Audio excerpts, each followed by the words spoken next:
একজন সন্তান যখন জন্মগ্রহণ করে তখন সেই সন্তানের জন্য একজন মা স্যাক্রিফাইসের শেষ পর্যায়ে যে স্যাক্রিফাইস আছে সেটাও করে।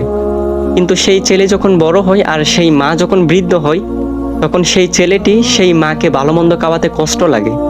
অনেকেই তো মা বাবাকে বৃদ্ধাশ্রমে দিয়ে আসে, অথচ রাসূল সাল্লাল্লাহু আলাইহি ওয়াসাল্লাম বলেছেন, সালাসাতু লা ইয়াদখুলুনাল জান্নাতা আল আaqu লিওয়ালিদাইহি ওয়াদ দায়্যুস ওয়ার রাজুলাতু মিনান নিসাই। অর্থাৎ 3 ধরনের ব্যক্তি জান্নাতে প্রবেশ করবে না।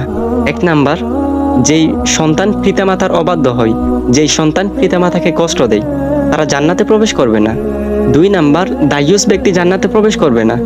দায়ুস বলা হয় যারা নিজের স্ত্রী সন্তানকে বেপরদায় চলাকে সমর্থন করে, নিজের স্ত্রী সন্তান বা নিজের পরিবারের অনৈতিক কাজকে সমর্থন করে, তাদেরকে দায়ুস বলা হয়।